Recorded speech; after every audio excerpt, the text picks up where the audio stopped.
primeira edição oficial de um jornal publicado no Brasil saiu no dia 10 de setembro de 1808. Era a Gazeta do Rio de Janeiro.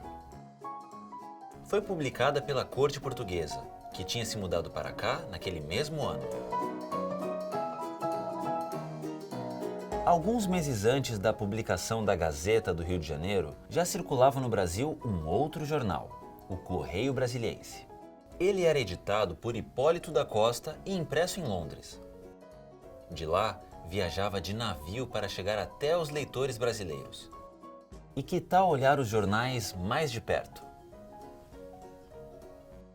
O jornal publicado no Brasil em setembro de 1808 tem um trecho assim. Os 2 navios americanos que ultimamente arribarão ao Texel não podem descarregar as suas mercadorias e devem imediatamente fazer-se à vela sob pena de confiscação. Isso tem influído muito nos preços de vários gêneros. Apesar das palavras diferentes da época, dá para entender que essa notícia conta um fato concreto. Os navios americanos estão presos no porto e não conseguem descarregar seus produtos.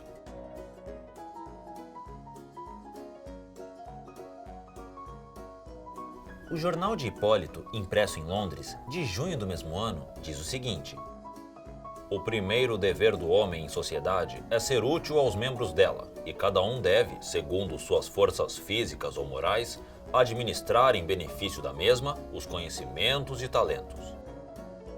Aqui, um texto opinativo, com o ponto de vista de quem escreveu sobre qual é o dever de um homem dentro da sociedade.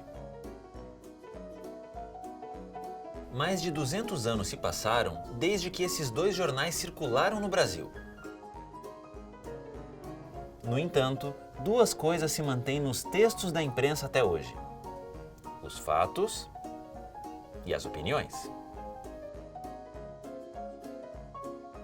As opiniões podem ser encontradas nos periódicos em diversas seções, mas quando o próprio jornal ou revista expõe seu ponto de vista, damos o nome de editorial.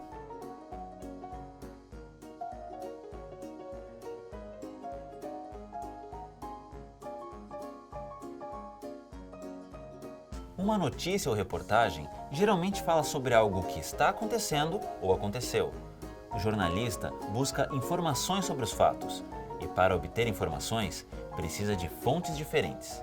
Por exemplo, em uma notícia sobre as ciclovias no Brasil, um jornalista pode buscar informações sobre o uso de bicicleta em pesquisas realizadas por órgãos competentes, como grandes universidades.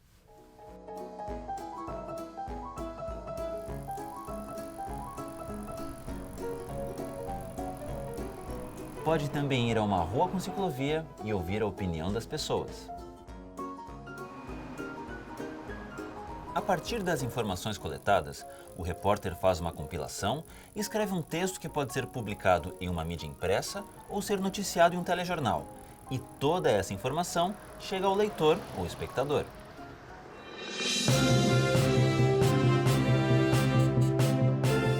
Já no texto opinativo,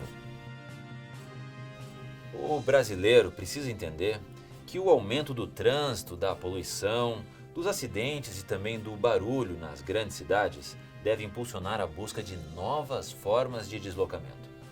Nesse caso, o uso da bicicleta como meio de transporte gera imensos benefícios, tanto para as pessoas, pois promove a saúde e a diversão, quanto para a sociedade, porque produz uma cidade mais limpa, silenciosa e segura. Essa é a opinião do nosso telejornal.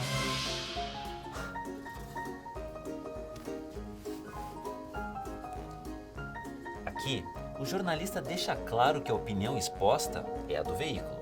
Ele não está noticiando um fato, e sim expondo o ponto de vista do jornal sobre o assunto.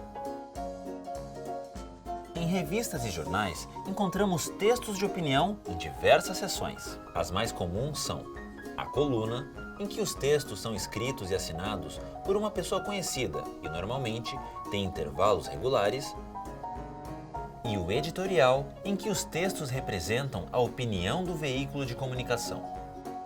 Claro, não é só em editoriais ou colunas que as opiniões estão presentes. mas nessas sessões as opiniões estão explícitas.